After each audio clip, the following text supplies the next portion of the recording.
Okay, all right, we're ready to go. I think I'm live. I am so not ready to do this. Uh, yeah. Well, we get lights on, view meters showing. I get a voice there. I'm not paused. Got to look at that. I have it set up here so I can look at it right in front of me, so I can see. We get a voice. When it's paused, there's no meter that goes. It's a green, orange, red. It's a view meter.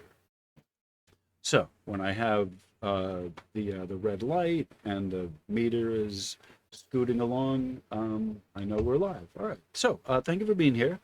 This is the Schumann harmonics or Schumann resonances. Sorry, Schumann resonances with Verde channel on YouTube. I'm your host, Verde Augusto. Thank you for being here.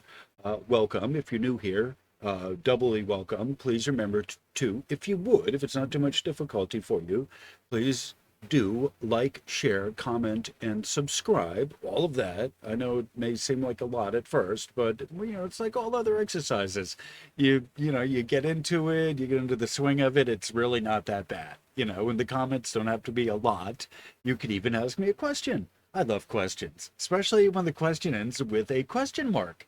I hate to be the grammar police and picky about it, but when the statement ends with a question mark, I know there's a question and I will answer your question to the best of my abilities. And I may even say, oh, I don't know the answer to that, but I will look into it and I'll give you something worth reading in my reply after I've done some research.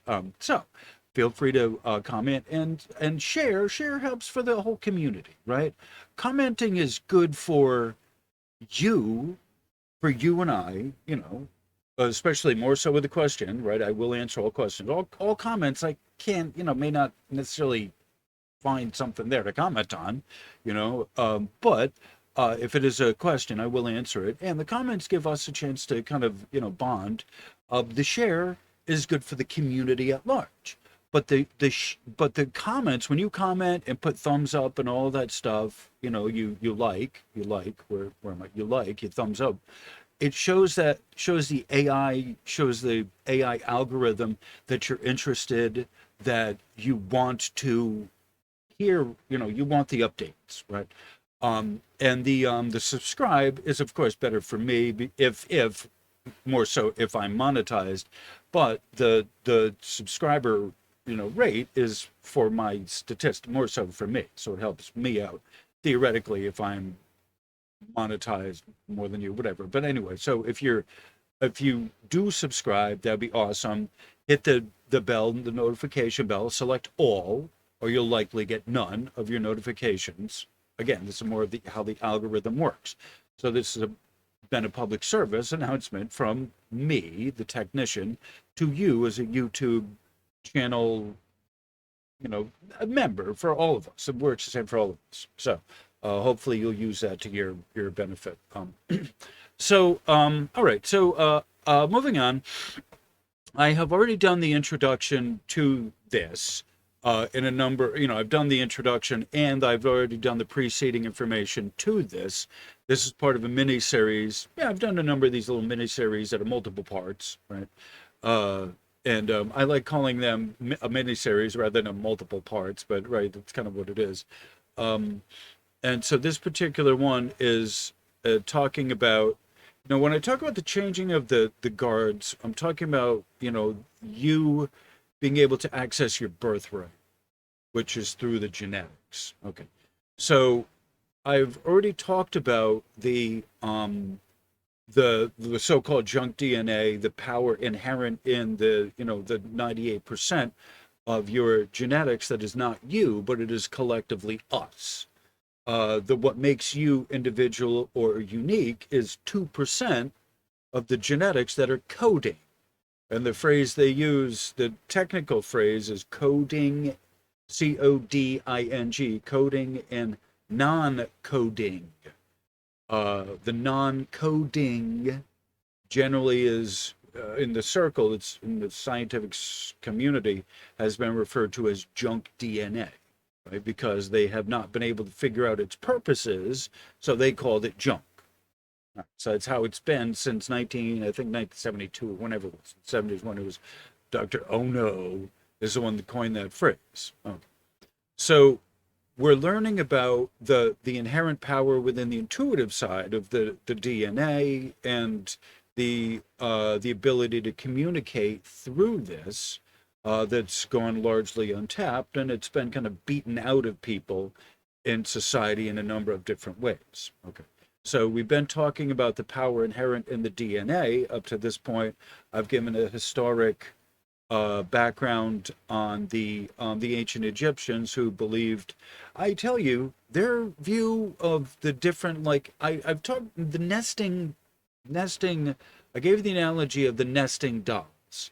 It's a doll inside of another doll, and that is a great way to look at the aspects of the soul of a human. We talk about densities as we go. Your field goes outward.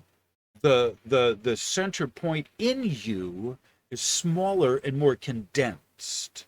The density in the internal density in you, in your being, is smaller and condensed as you go through these successions of souls. The ancient Egyptian called them souls. So they spirits.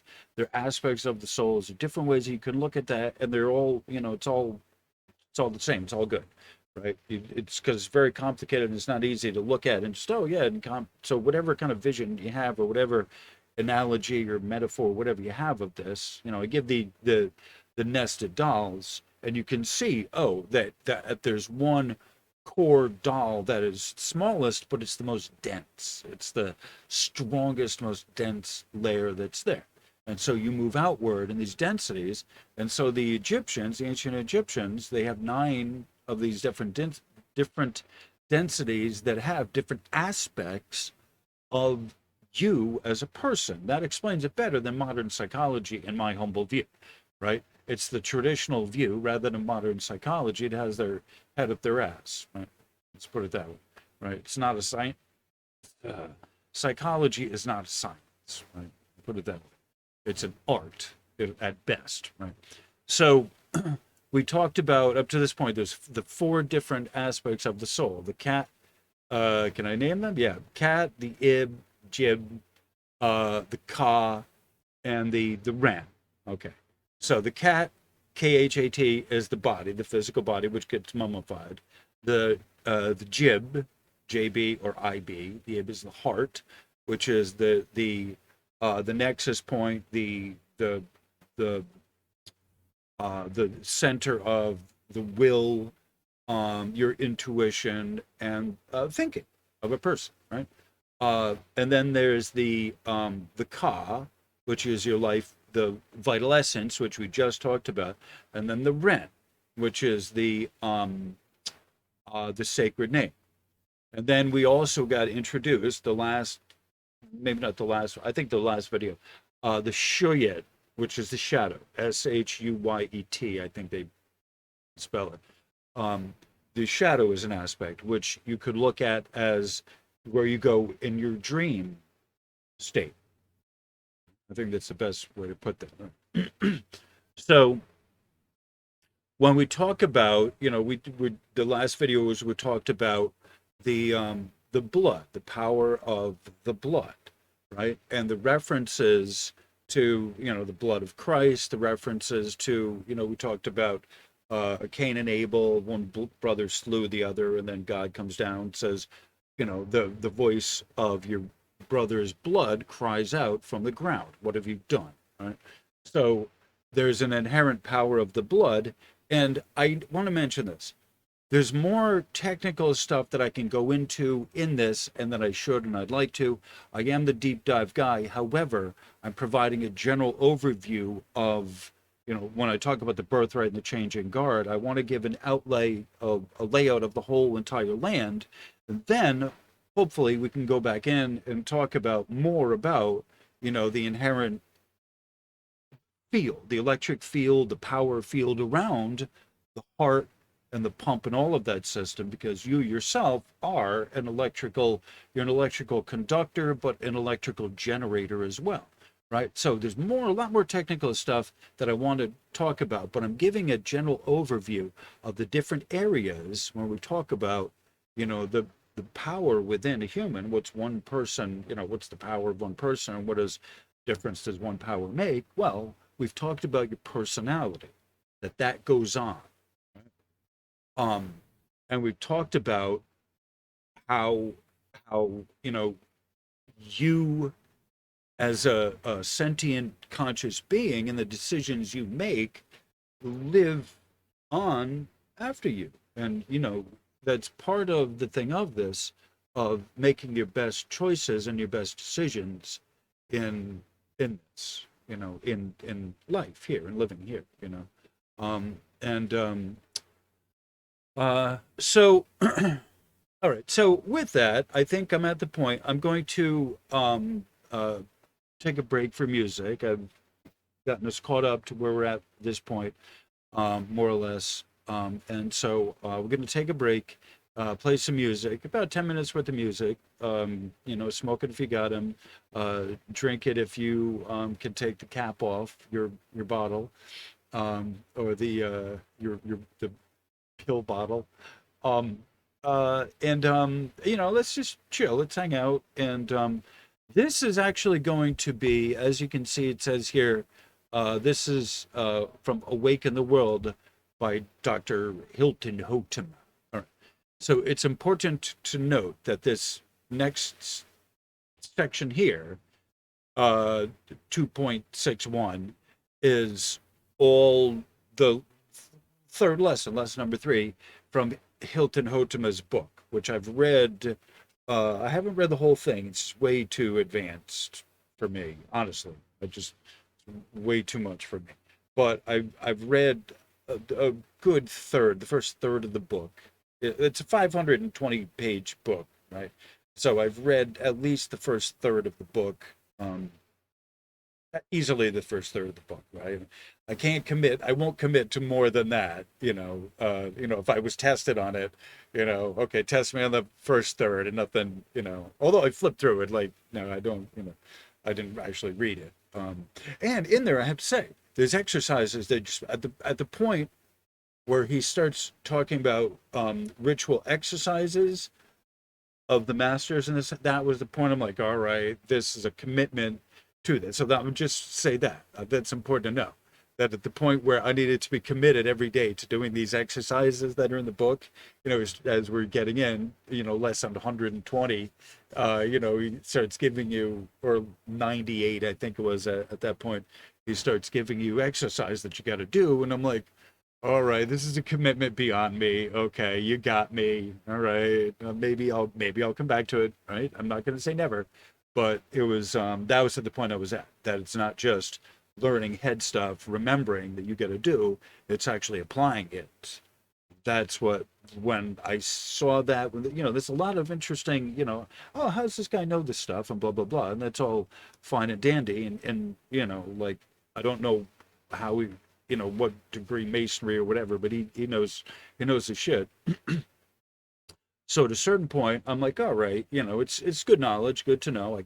But once he got to the point of imposing, like, these are exercises you got to do, meditation type things, and this is a way of you now living, of directing and suggesting some things for you to do to invoke the power he's talking about here. Right, this is only an introduction here, right?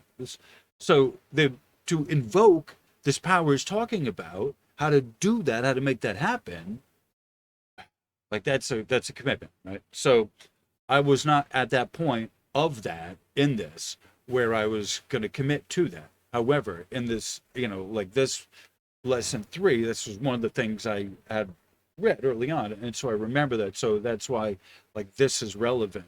God, it's 15 years ago now. I've been in Providence for 12 years. Before that, it was 5 years to 17. So we're now talking about, like, 22 years ago, I was introduced to this knowledge here. 23, 4, quarter century, whatever. Anyway, and so this stuff was written in the 50s and 60s. So anyway, so all right, so I'm gonna play some music. We're at that point, and I will yammer on some more at you after we have our smoke break.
Okay, let's bring it back a little bit.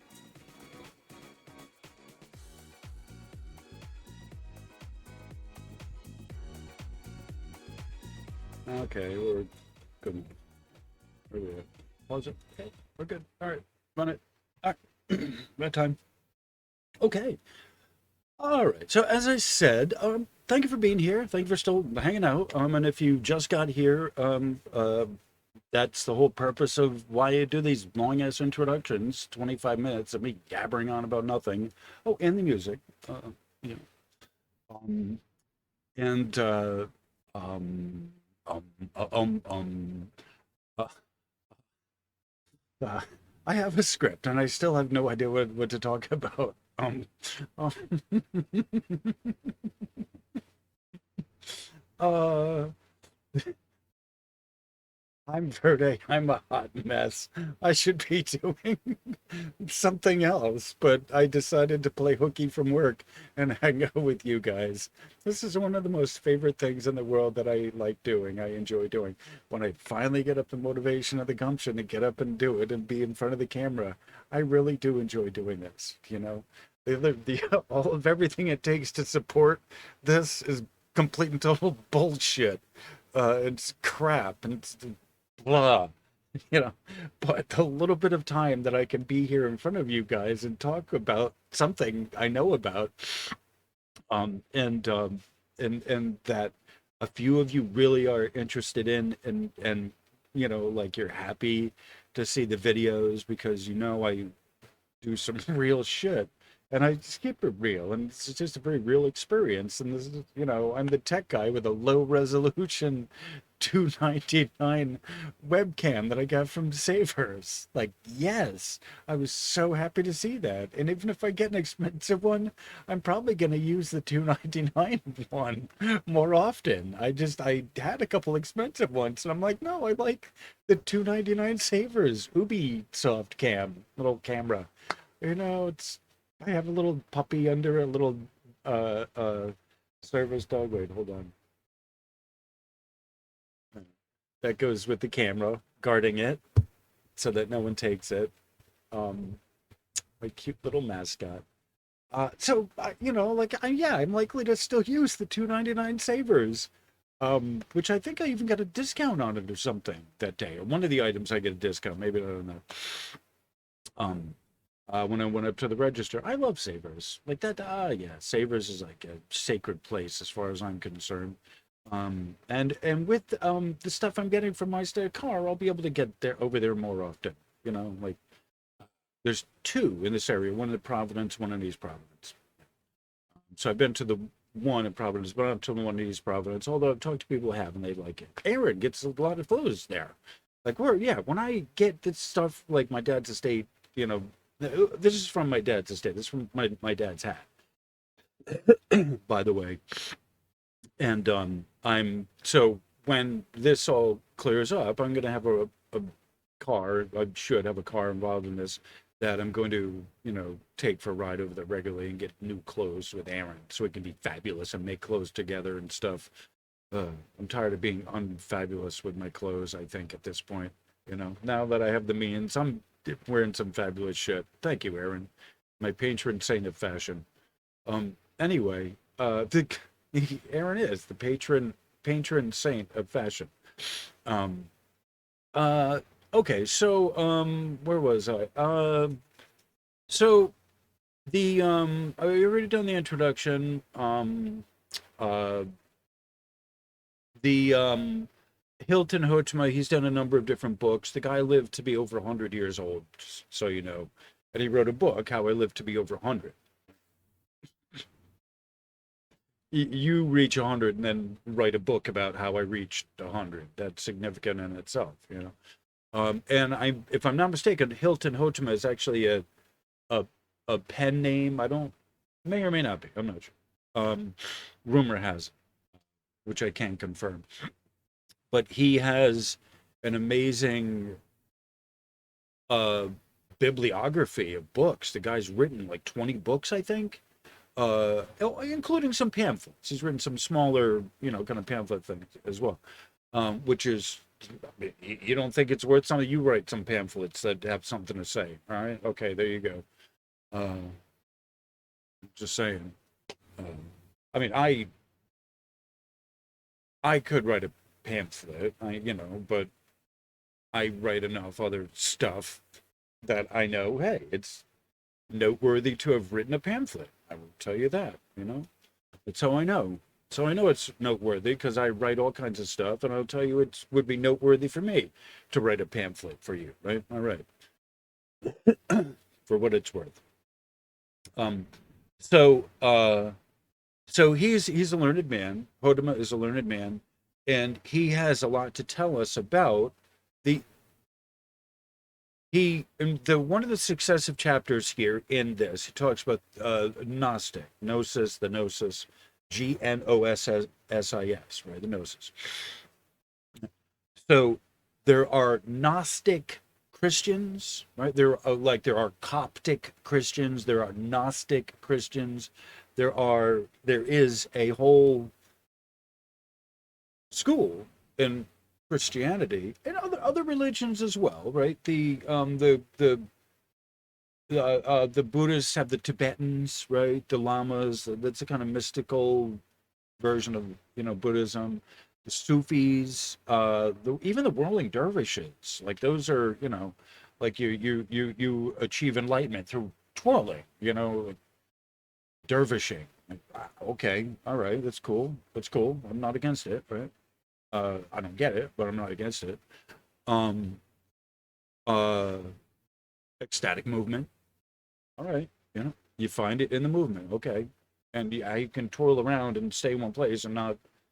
It's pretty mystical to me. So the Kundalini, you know that's a mystical one of them kind of mystical kind of things. Uh, and so Hotema is talking about esoteric Christianity, right? The science behind what Jesus himself, the master, I don't call him Jesus, right? I use his other name here, Iesous, right? And he explains why, the principles behind why and wherefore, and this is what we're talking about of the discipline of the student to become the master, right? Like this is sort of what the mastery, one of the undercurrents of why I'm giving you this information is so that you can understand a part where you've been led, how you've been led, but so you yourself have a knowledge of this stuff so you can start to master it of your own.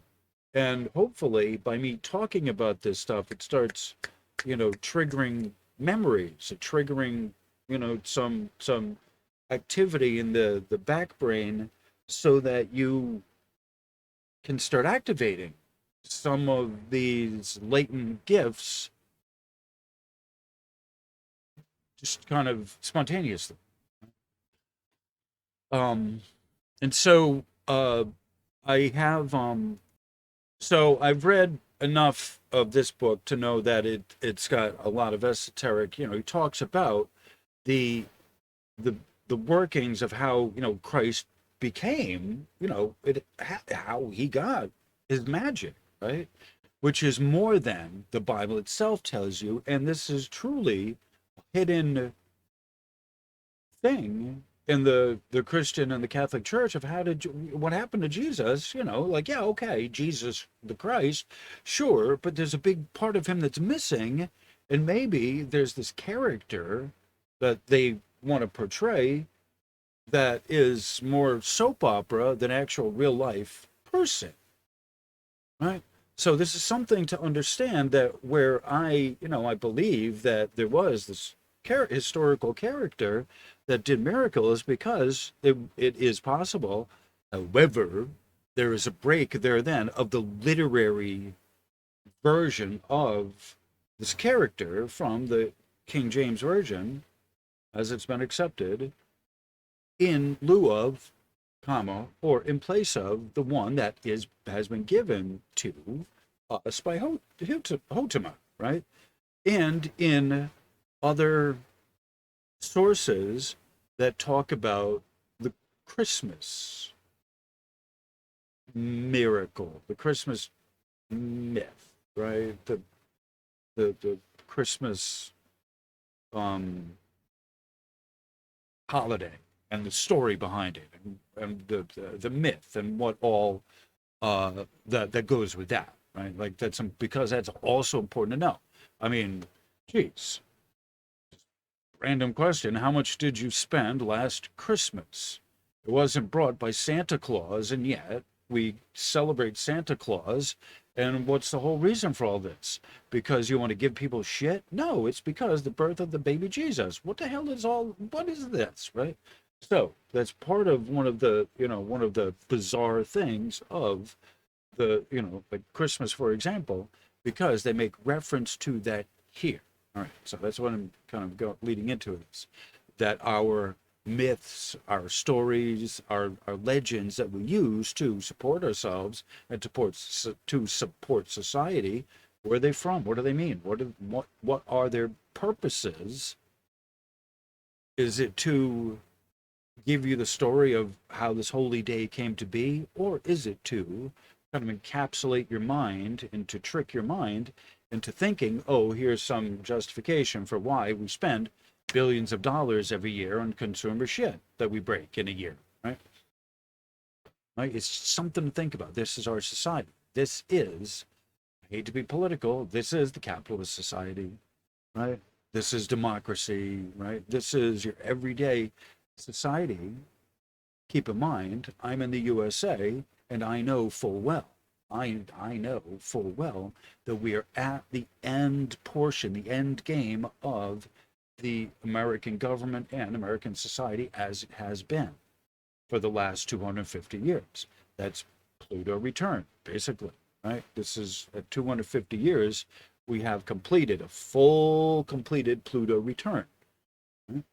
So it's coming up to 250 years very soon, right? Around the time of the next election, presidential election, that's when we're talking about the closeout, the 250-year closeout of Pluto, and therefore the dismantling of the government coming with that. Right? I'm not doing anything. I'm just a talking head on YouTube. I'm not doing nothing. I'm just a talking head commentator. Okay. So, however, that's and we are again at the renewal point. We're at the changing of the guards, and that's part of what the changing of the guards means, right? That's part of what is happening. All these societies have had their time in the sun, right? We talked about this: France, Spain, Portugal, right? The Phoenicians. You ever heard of them? Well, you're using their phonetic language, right? The Babylonians, you ever heard of them? The Sumerians? Well, you're using their timekeeping system. You're using their measurement system, right? Yeah, no, you never heard of them. However, you're using their, bookkeeping system, right?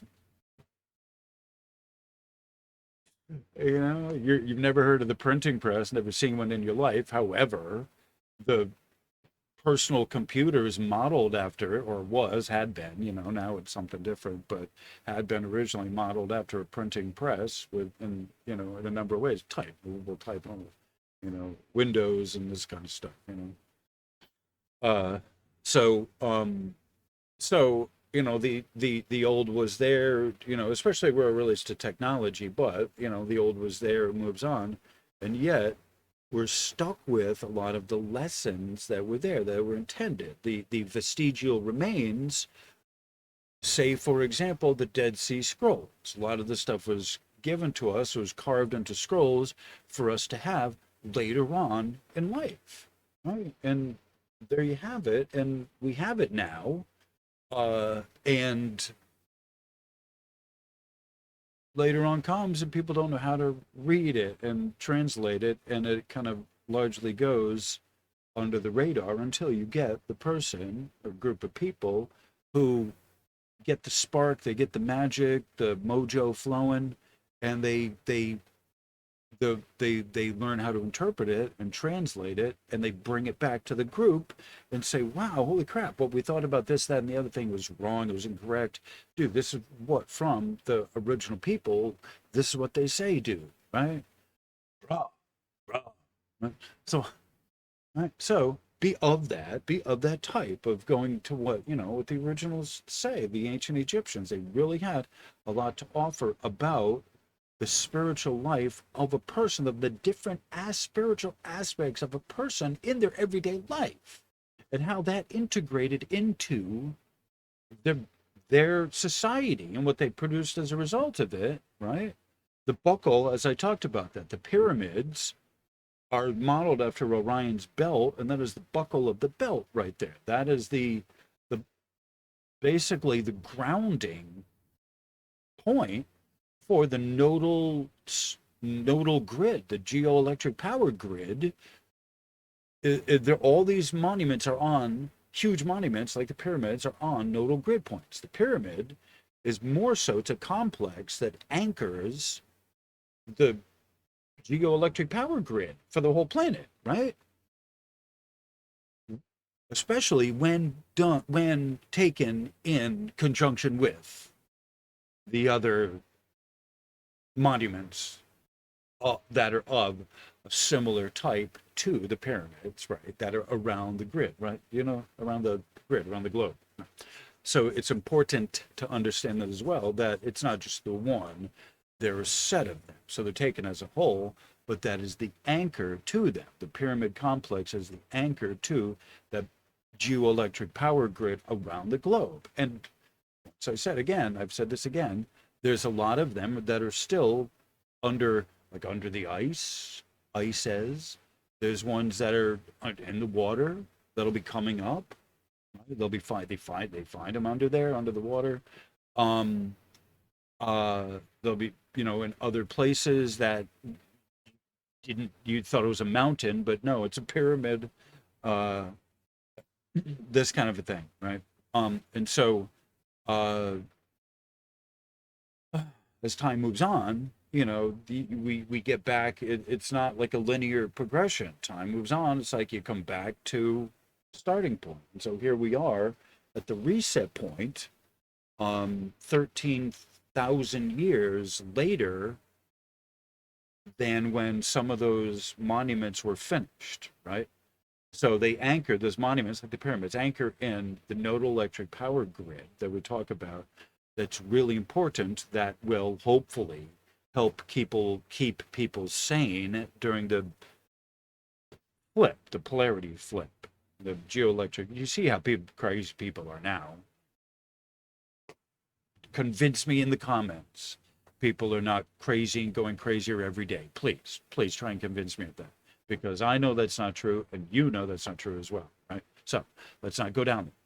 Right? Let's not go down that route. People are just absolutely nuts, certifiably nuts these days, and part of it is they can't help it. Right?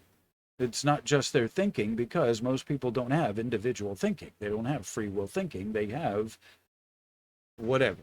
I don't even know what it is, but I know what it's not. Right? I may not know what it is, but I know what it's not. Right? So they just can't adjust to the moment. Each and every moment is different, and so as things come at them, like they just don't know, like they freak out, right? Just people in the middle of the busy intersection trying to do a U-turn or whatever. Like it's a mad world, or it was in the '60s, and it's gotten even madder since then. I humbly submit to you for your approval, for you as you to do with as you see fit.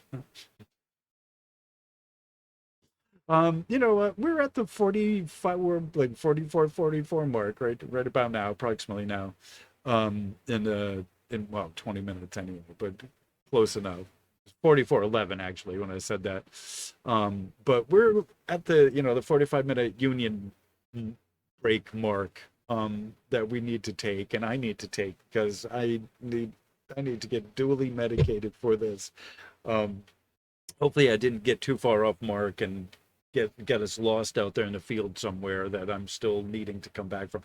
And as I watch the videos, I'm like, oh yeah, that's right, that was what I was supposed to talk about there, and now I remember, and so it's too late. I'm not going to interject it later on in the video just to put like 1 second of, oh yeah, that's what it was. We will so I'm going to adjourn the 45-minute like in the or we're going to take a break anyway. I'm not adjourning for the day. uh, and we will yeah, taking the 45-minute break, and or at the 45-minute break, taking a break at the 45-minute mark, whatever, I don't know, I can't talk. And uh and we'll come back, and then I'll start reading this, right? Oh, I get to do a benediction on this because this may trigger some people or freak people out. So when I come back, I'm going to do a benediction, and then we'll go on with the material for clear insight on what this is and what we're doing, right? So.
Peace and love.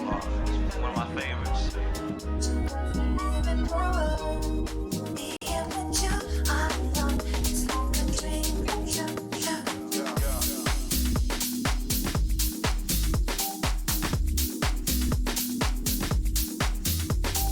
Back to chopping up breakbeats.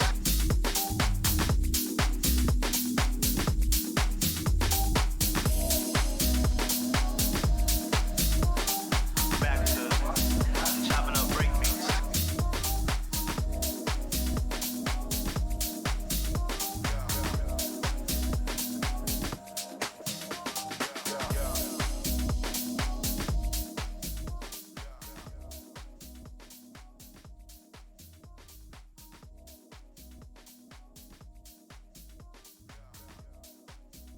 Okay, let's bring it back.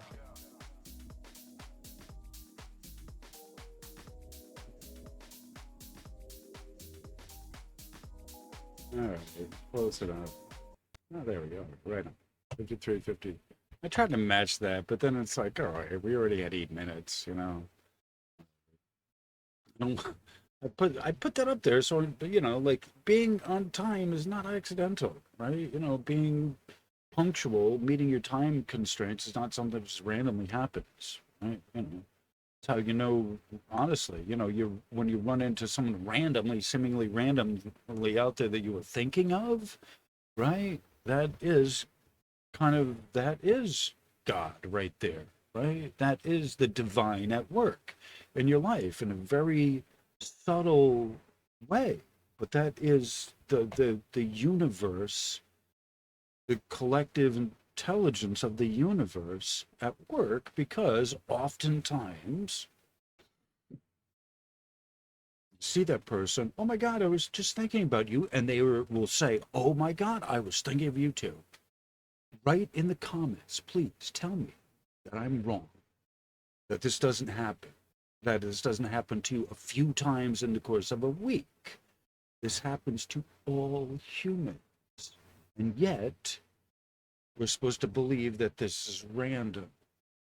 You consciously think of someone, they show up somewhere, sometimes years later, and then they say, oh, I was thinking of you. I was wondering. I asked people how you were, or blah, blah, blah, any combination. And I know it's true. If it happens to me, it also happens to the rest of people as well. So, along those lines, all right, let's get into our lesson. Put our lesson hat on, get on lesson clothes, and let's get our ready for the lesson. Let's get ready for this material to learn what Hotema has for us, because I find that this is good stuff, right? And each his own. You're welcome to your own opinion. You're welcome to have an adverse opinion of this, but this is this man's work, and this is not mine. So it's important to know this. I don't plagiarize anyone's work. I think it's important to give them credit. I know enough shit, right? And how do I know? Because how do I know? Because they told me, right? These guys here, right? So it's, the research. I'm all about the research. When I say the deep dive, I mean mostly, let's read the whole entire research. And so that's kind of where we're at that, I have recalled this from years ago. It's relevant now. Like, this is the time. It's relevant in line with all the rest of everything else. We're talking about the vital essence, right? The personality of the person and the vital essence of what makes that, as they're alive, so important, right? Okay, so I made a mistake. Like, we have five,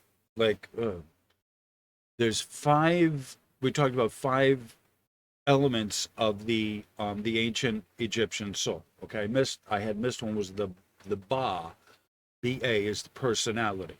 Okay, so and that is what goes. We have seen that goes between the cat, the body, and the place of the gods, and returns. And so they will have a So they often will have a little house that they construct so that the spirit that can return, right?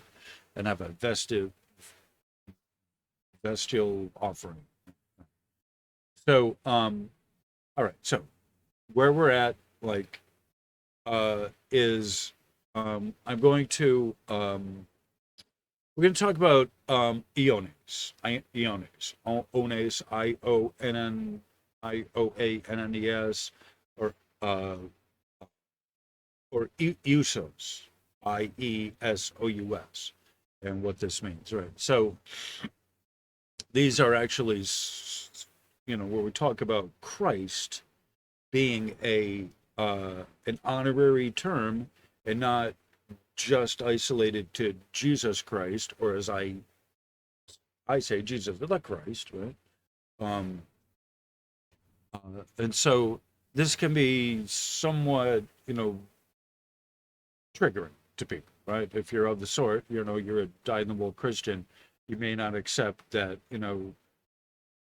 the true nature of Christ is actually also available to you and me if we follow the process, right?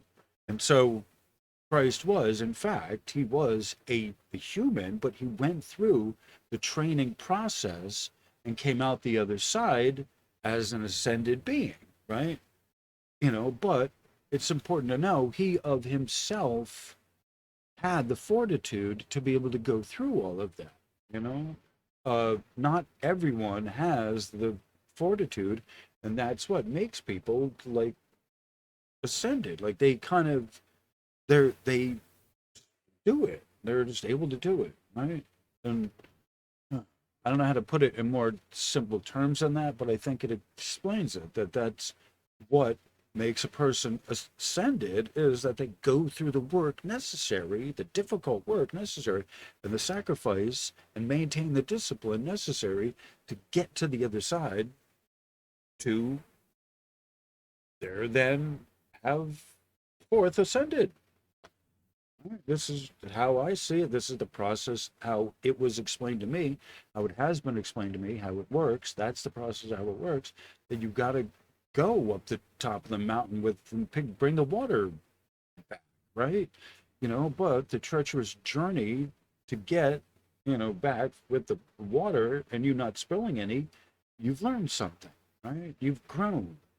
The journey to get there, you've grown from it or through it, right? And that's what's important to understand, is the work it took to get that done was what caused you to grow, right?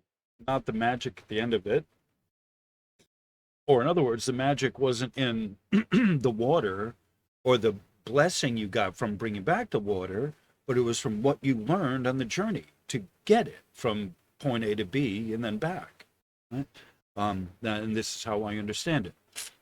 Feel free to yourself believe what you want, and that's part of what makes it so beautiful and wonderful, is that we're free to believe whatever we work. But this is what I find, that my experience, it is the most powerful teacher. Right? Okay, so we're at that time. Let me give an invocation in my native natural tongue. And as I said before, I wish I could do the whole thing in this, but few of you are going to understand. And this isn't a logical type of language. English is very logical and blah, blah, blah, and it gets forth a lot of ideas. And yet there's a conveyance of an emotional subset behind the English vernacular, the English language, that's present in other languages, not present in English, right? The English is the language of the smart talking heads. They just talk from their head and they don't move, right? They're not expressive with the emotions, and they don't have any hand gestures, right? Which are part of the confounding of the language that was taken away from the people to help verify how passionate you are about something, right? If you're emotional about something, it's like you have a genuine interest in it. Right? You're not bullshitting. You're just, the emotional content to the language is important to know, like, yeah, you are passionate about it. You are personally involved in it. Yes, you are. You're true. There's an authenticity about it that is true. So that's what one of the things of the the original language that was, proto. Terence McKenna talks of proto language. Says the expression proto language. That's what he calls it. Proto language is when he taps into the logos. Some churches, it's called glossolalia, or speaking in tongues or whatever, but there's a proto language that comes before all of the other spoken languages. And again, you got to remember this phonetics. We're stuck with phonetics in a lot of cases, and that's the sounded out word that comes from the Phoenicians, world travelers that picked up words and phrases from all over. And so then they found a way to, sound it out and spell it into a way you could pronounce it, and blah, blah, blah. The rest is history. And so that's the advent of, the second millennia, after 1000 AD, the second millennia is now the Phoenicians and the sounded out languages, or at least that's English at this point. So anyway, so let me give an invocation on this. So we have a mark of authenticity from my guides, right? And in all of this, I am a servant to the message from my guides. And I know when I know, and I have my place in here, but I present the message that they want me to have, and the leading most authority of which, my guides, is the pure light avatar of Prime Source Creator. This, all, right? It is that it is. All that it all is that has been and ever will be, ever shall be. Right? And so, but my guides interact with me, and they kind of help direct me because I don't know anything. I don't want to know anything. I don't really care about much of anything, and like, so like, tap my brain. What do you want to know? Right. So this is one of these things that I get to do before I close down the studio. Right. And that's, the time is coming soon. It's coming up. So I get to do this, finish this, one more behind this, and then I'm like literally closing on the studio. Well, after I post these online and do that, but literally after that, which I don't need the cameras for. I'm probably going to take down the cameras, wrap everything up, and I just really need the computer for that, not the second monitor, not none of that. So anyway, so after I post the next video, I'm going to close the studio down, and we're going to reassess where we're at with that in life. Anyway, so that's why this is really important. This is a milestone. This stuff needs to come out. 25 years ago, I'm thinking now. It's a while ago that I first came in contact with this, and there's just amazing stuff, right? So I'm going to get into this material and read it in a minute, but first I'm going to do an invocation on this so we have the light of truth. We're going to ask for our guides, for the pure light avatar of Prime Source Creator to be with us, give us the right proper direction, open the doors that we need to, the portals of pure right proper understanding, that we are directed in the way that is proper to the people, my people, the people that trust me for guidance, that they are rightly directed. All right.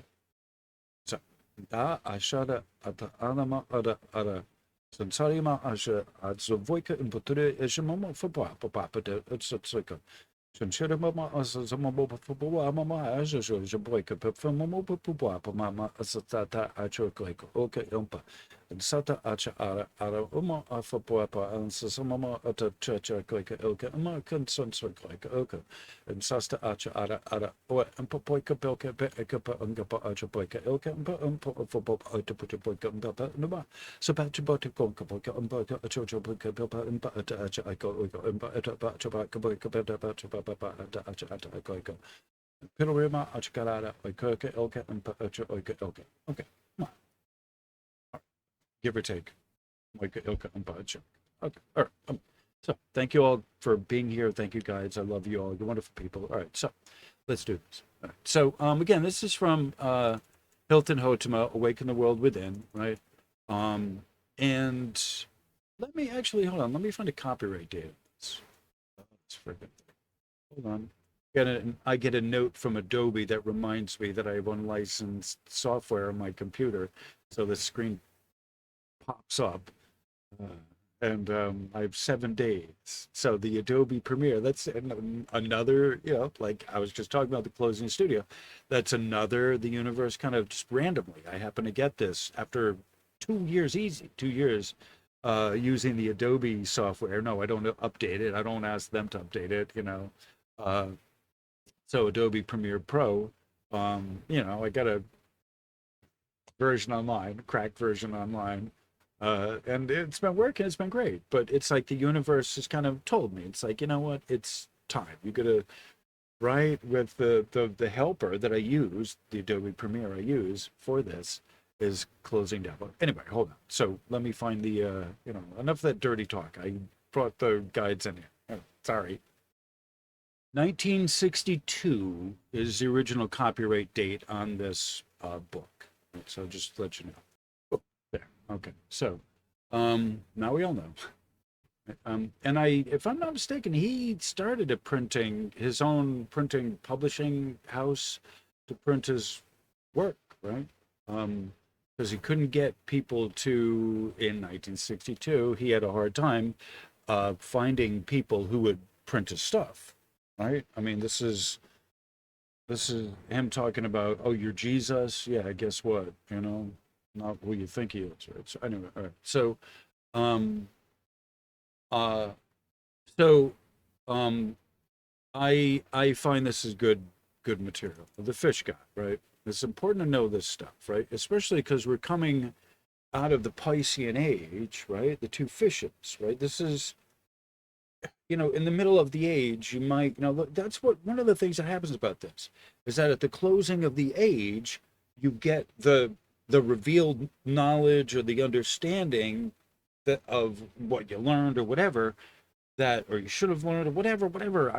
It's at the end of the age, the accounting. That's part of what this is, the grand accounting, the clearing of the clearing, the wrap up of the wrap up, right? This is that you need to, we all, society and the huge, all of us collectively need to, but for the leaders who are here in the forefront, the forerunners, like you need to know first and foremost, because in a lot of cases, it's by you knowing that you're able to direct people, right? So you all, and this is advanced shit, right? So this is the forerunners. I'm talking about the forerunners.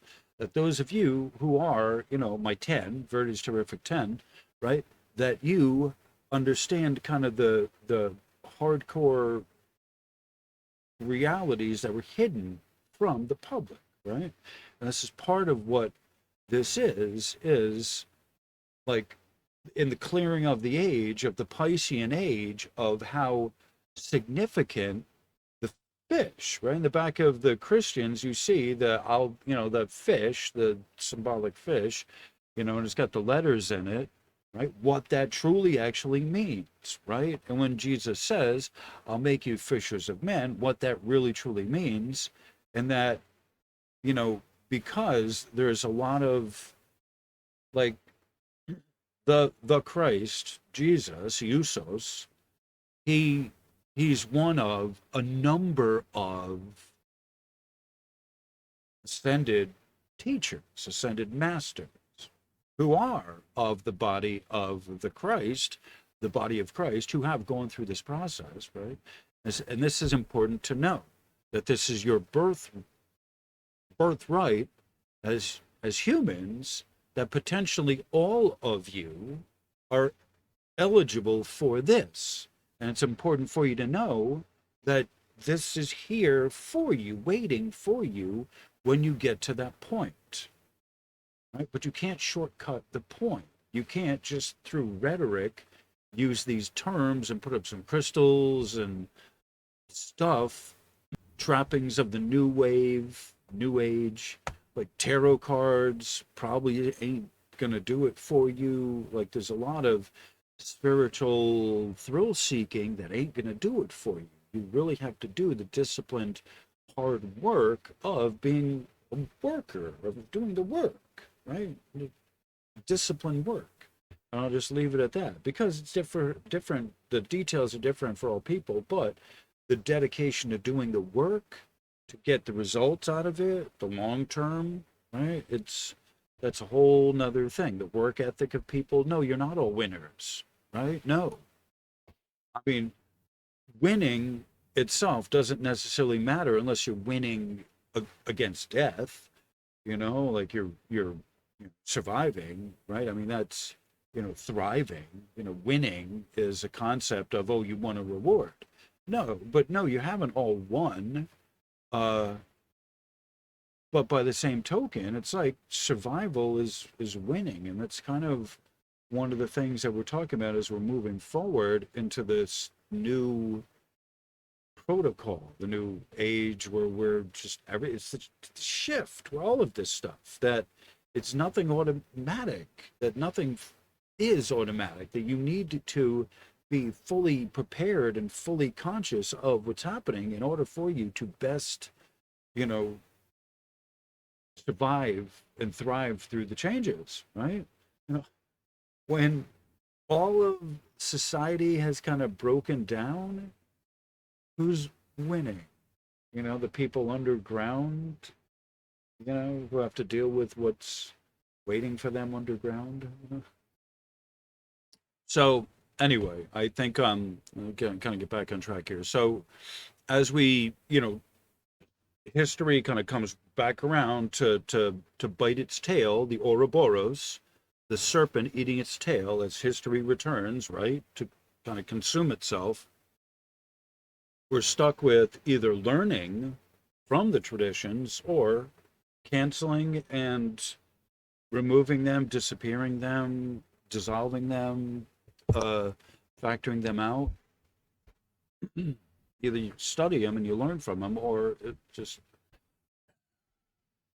pop will eat itself.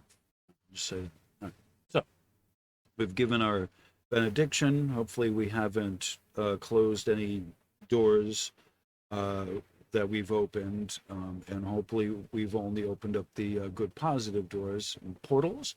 So let's go on. According to its title in the Greek text, the apocalypse, apocalyptos, is an account of the initiation of Ioannes. In the subtitle, the author calls it the initiation of Iesous.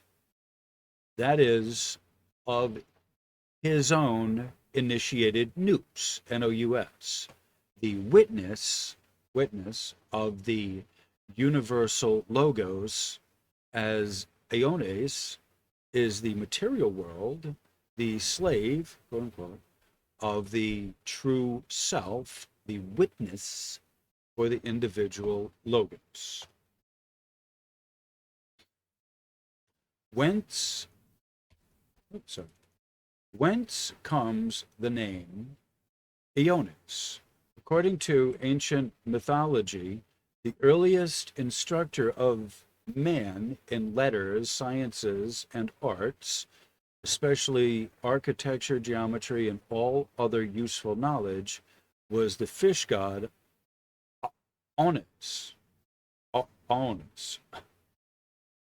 We observe that Joshua begins where Moses ends.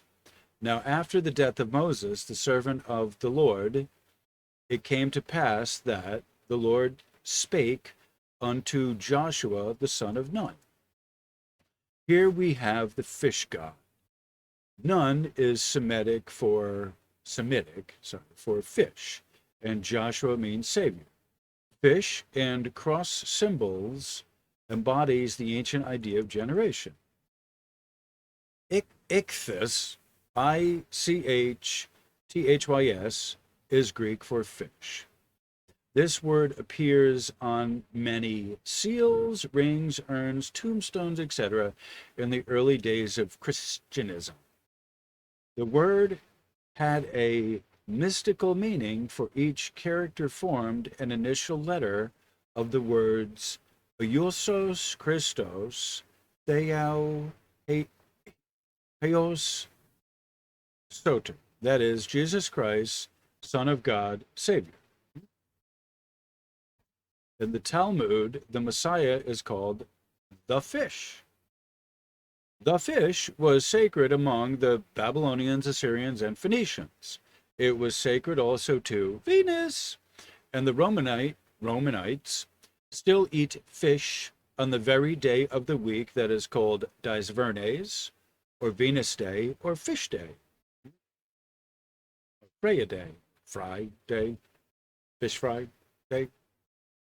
Not all coincidental, not all random, right? A fish was a symbol of fecundity. Fecundity. I love saying it that way. Fecundity. The most ancient symbol of the productive power. Hopefully that got some girls wet. I'm sorry. The most ancient symbol of the productive power was fish. It was the earliest symbol upon many of the earliest coins, right? And like, how do I say this with being delicate? That idea of that fishy smell between someone's legs, it's not like that is like it's kind of an insult in the way that shit is, but it's sort of also a biological function that is there, that is not far off of the mark, that the reproductive power, like a man's sperm early on is a tadpole, right? Pretty much the majority of things that are born start as tadpoles, eels, right? Like that's the most basic primal form here is eel.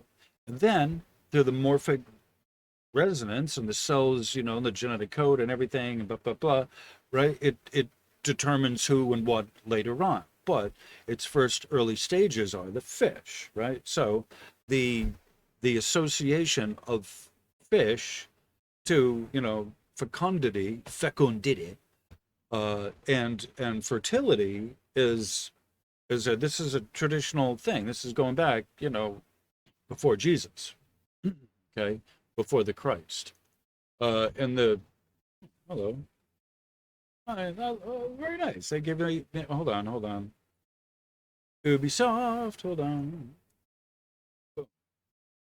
They give me a little I clicked on it and they give me a little definition there. The promised deliverer of the Jewish nation prophesied in the Hebrew Bible, and a leader regarded as the savior of a particular country, group, or cause. Oh, that's nice. Okay. And hold on, let me put the other the proper there we go. There I am. Hi. I'll do us a solid though. There we go. And that's the cam, the webcam that comes with the laptop, the little HP um, camera. Can we do that now? Little better. Thank y'all for being here. I appreciate that. I love you guys kind of hanging out with me, helping me out in the studio, making this worthwhile for being here, Anyway, all right. So, Pythagoras and his followers ate no fish, as the associated fish with the productive power. A fish was the earliest symbol of the gospel of Jesus, and appears as a design in the catacombs. And again, to even this day, in the back of like a lot of Christians' cars, you'll see a bumper sticker or some kind of symbol or something with the IX with the letters, right? The fish, IXO. When it's in the Greek letters, the X is the Krystos, right? So that's what they don't have a CH, right? The Greek alphabet doesn't have a CH. It's got the X, right? Christos, right? So that's but it's translated into Roman. Our English is based off the Roman language. Okay, so the Greeks are the earlier version of the Romans, so everything had to be converted from Greek to Roman into, and I might add, for those who don't know, English is based on the Germanic, the German language, right? So we have it now right now, as it is based on the German Teutonic, just so you know, right? Little, course in linguistics here. I took linguistics in college, one of the things I did. Right? So, anyway, reel it back, sister. So on the back of the car, IXOYE, that's what that, the equivalent Greek letters of that in the fish, right? And my mom said, oh, that means I will make you, she said, the translate, that means I'll make you fishers of men. And well, no, it doesn't, Mom. But the point that, literally, it's not literally what that means. You see here, literally what that means. It's fish. It's the first letters of Jesus. Jesus the Christ. Jesus Christ, Son of God, Savior. Right? So that's what those letters in the fish literally mean. The Greek equivalent. So, but it is also important to note that Jesus stepped into that role of the fish god before he was even born, right? That role was there long before Jesus was born. So it's important to remember that this stuff goes back before Jesus the Christ, okay? There's the historic Jesus, the actual person of who and what that was, and then there's the book version, right? The one that's given in the book, the literary character. They may not necessarily be the same, one and the same. Right? The Reverend Dr. Geike, in his Life and Woods of Christ. Oh, and see, I put the names of the publications in italics, like they're properly supposed to be. Anyway, so Life and Words of Christ says that the fish, a fish, stood for his name from the significance of the Greek letters that expressed the idea, and for that reason he was called a fish. At Koyunnoyjuk, I know I butchered that. There is a colossal statue of the fish god Ioannes. In biblical allegory, Jonah was swallowed by a big ass fish and was in its belly 3 days and 3 nights and 3 days. Then it vomited him out upon dry land. And that's John 1:17-24. The references are there. A similar Hindu allegory states Sakta Deva was swallowed by a big fish and came out unhurt. In Grecian fables, Hercules was swallowed by a big fish, and after 3 days he came out bald-pated after his sojourn there. Commentators assert that these heroes remaining 3 days and nights inside the fish symbolize the sun at the winter solstice from December 22nd to the 25th, right, which is Christmas. Right? For 3 days and nights, the sun remains in the lowest region in the bowels of the earth, in the belly of the fish. It is then cast forth and renews its career. Other commentators hold these personages are symbols of the secret doctrine. They are personification of the seed with a fishy odor. Fish are drawn from the water, and the seed of man comes from the river of living water, which is basically your blood. You could look at it.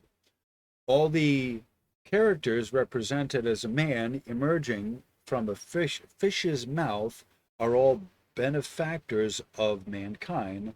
So is the seed. The masters taught that the oily... Oh, please. Hold on. Okay, better. I had to adjust the camera. The masters taught that the oily substance with the fishy odor excreted by the gonad glands enters the blood and is carried to all the parts of the body. It is the seed, son of man, and is the highest and purest fluid in the body. In Greek, it was termed chrism, which is the blood of Christ. And that's Hebrews 10, verse, uh, Hebrews 10:19, verse 19. Forget how to read these. That is the Christ in man. That's Colossians 1:26-7. That is the Christ that liveth in me. I travail in birth until Christ be formed in you. And that's Galatians 2:20. Christ is all and in all. And that's Colossians 3:11. That symbolical Christ died at the first council of Nicaea in 325 AD, and it was replaced by a man. Bryant, in his analysis of ancient mythology, says that, quote, the great patriarch who preached philosophy and righteousness to the antediluvians is styled On or Ioannes, which is the same as Joshua, Jonah, John, or Jesus. And that's volume 2, page 2291. In due time, we shall learn the literal meaning of the allegorical statements. Christ being raised from the dead dieth no more. That's Romans 6:10. Then shall we understand the teachings of the ancient masters that an oily substance with a fishy odor flows down the spinal cord to the sacral plexus, cave, or manager, where it remains 3 days and nights, where it is, quote, raised up from the dead. From the book of Enoch, we quote, the Masons hold their grand festival on the day of St. John, not knowing that therein they might signify the fish god Oannes, the first Hermes, and the first founder of the mysteries, the first messenger to whom the apocalypse was given, and whom they ignorantly confound with St. John the Divine, the fabulous author of the common apocalypse. Right? And you got to remember this, that the apocalypse is given in allegory, and it's given in such a fantastic way that none of them, as I understood that, none of the church really truly got in there and messed it up, because they didn't understand it. They didn't know what they left it the way it was because they didn't know how to do anything to it, right? The word is interpolation. So they tried, they couldn't. There's interpretation, like literally you're trying to interpret word for word, into another language.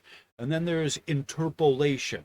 So as you're translating it, you're interjecting something that wasn't there. You're blatantly you're interpolating something into it, right? Two different words that are sort of related, but they're like opposite almost, right?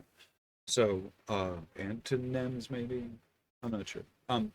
So it's important to know that when they're talking about this, that they ignorantly confound one from another, one for another, or they're trying to celebrate the one and they misinterpret, or like all this kind of shit, crazy shit. So like this is one of those things that happen. So it's important to understand that like this ceremony here, they're celebrating one thing, but it just so happens that it's on a day that is the other one's birthday or whatever.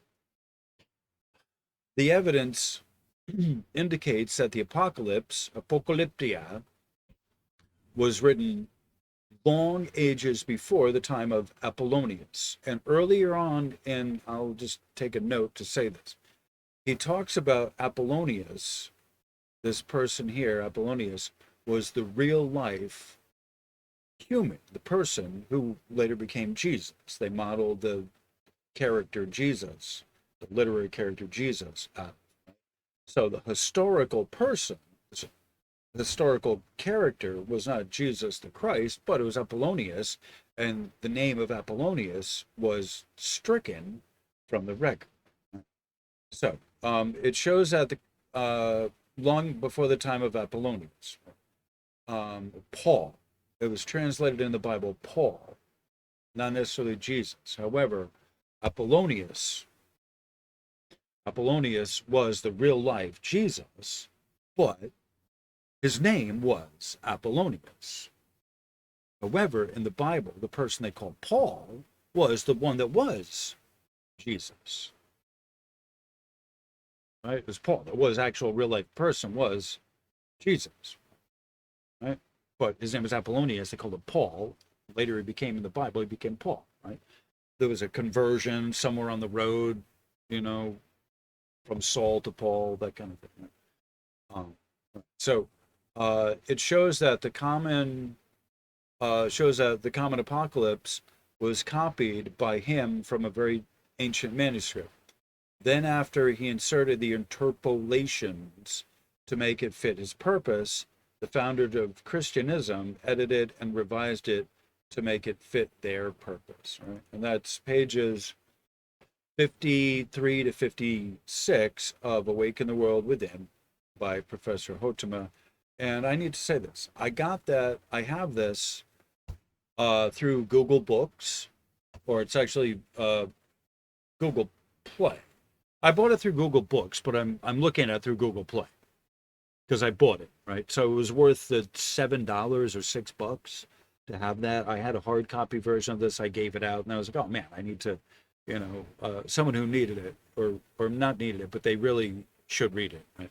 So I gave that to him. I don't know if he's read it, but he's got it in his library. But I need a copy of it myself because I'm still relevant, right? So I went ahead and bought it online, and so it's worth the whatever small amount that they charge me for it, so that I could have a copy of that's mine. It's not a sample. I've got the whole book there, right? So just so you know, it's worth it. This is one of those books that's worth getting, and see how far you can get along in it. Maybe you'll do better than I, But anyway, so he talks about early on, and I was thinking I might do a video of the first 3, 4, 5 lessons of this. Now that I'm thinking about it, I think that it might actually be a great idea to do a video series of, the first 10 lessons of this. Something like that. I bet you a lot of people will be very interested in that. Anyway. All right. So, I think I've talked about everything. The next one we talk about, I'm not going to do this now. Hopefully this one will be an hour, but that's the end of part 2. And then that's, after I do that, I have a meeting today, so I'm not going to start this second one here.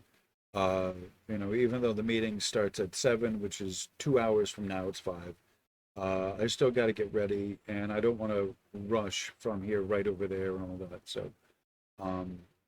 So this is why I'm not going to start this today. But tomorrow, either when I get back or tomorrow, I will finish that and then post them. I got to post them. It's halfway through November, and I'm still working on material from October. I know you guys don't mind that. I'm going to play some music. We're going to groove.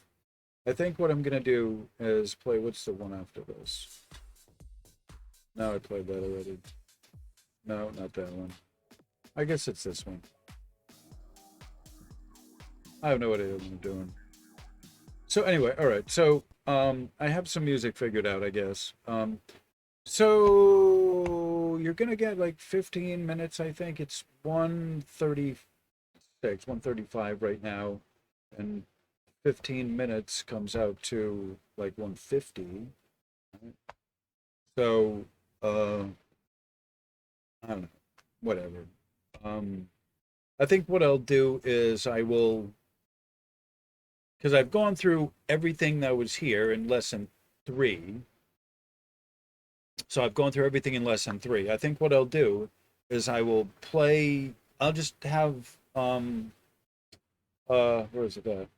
I'll just kind of flip through that and have you watch it, look at it.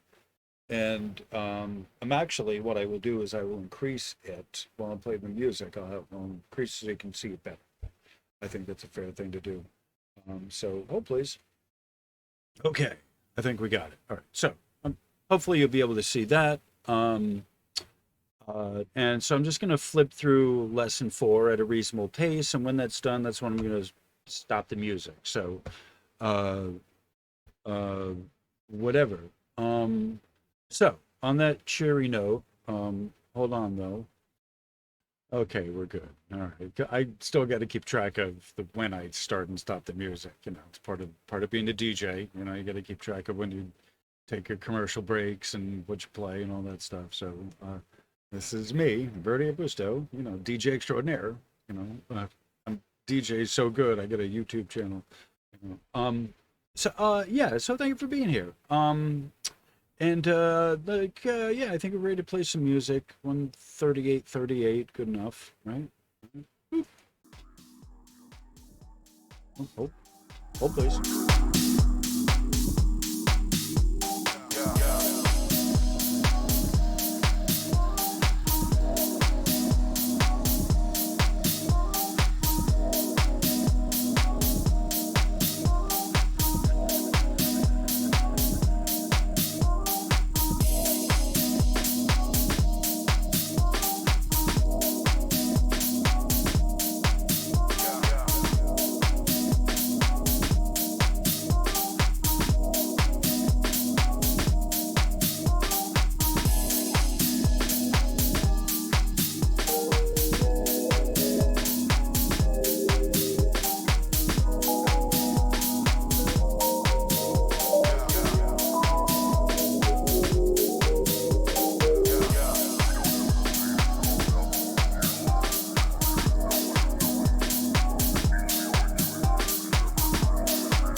it's not, we're at 150 right now. It's not bad timing on my part.